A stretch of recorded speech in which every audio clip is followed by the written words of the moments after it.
What's up, guys? It's Philly. So, when I first woke up today, there was something on my timeline. Like, once in a while, I'll get one of those like ridiculous worship things that come on my timeline on YouTube. And it's like I just hit not interested because I'm clearly awakened and I understand that we're not supposed to worship or we don't praise anybody, especially this true narcissist that they call God in the Bible.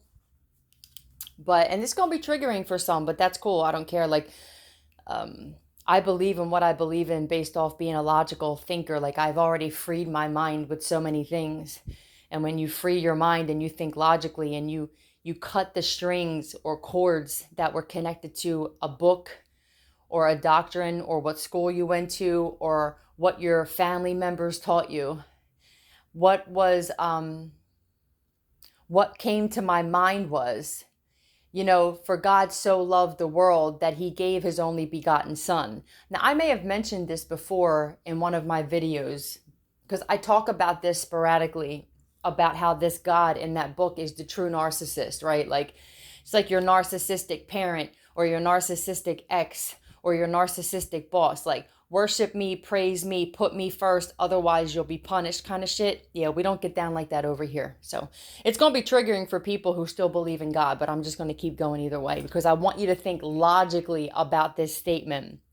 God so loved the world and worldly things, I'm guessing that means, that he sacrificed his only begotten son.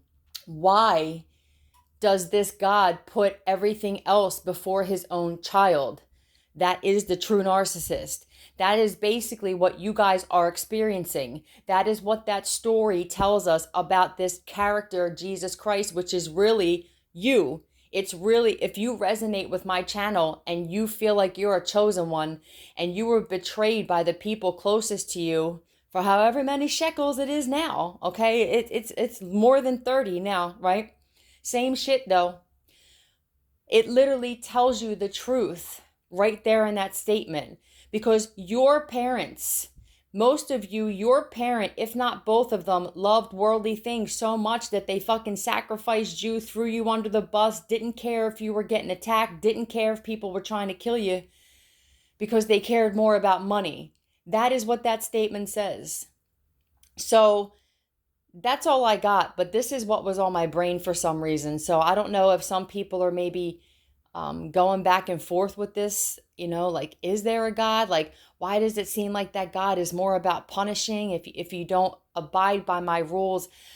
We don't have, we have universal law, if you want to call them rules. That's what we go by.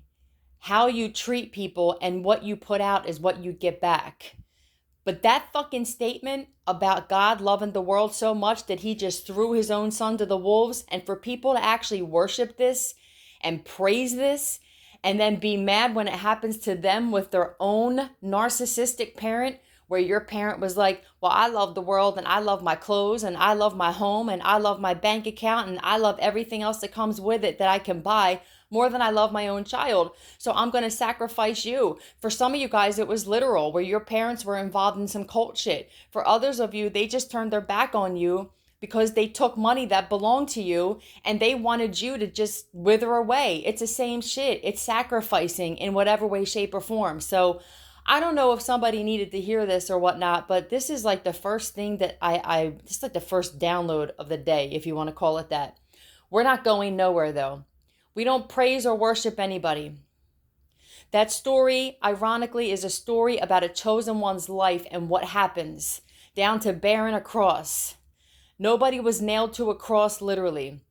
That whole story was created to keep people stuck in this matrix and to have them worshiping and praising the main false idol, ironically, the whole time. And you got all these Christians talking about false idols and this and that, and the one that they're worshiping is the falsest idol ever created, which is called God.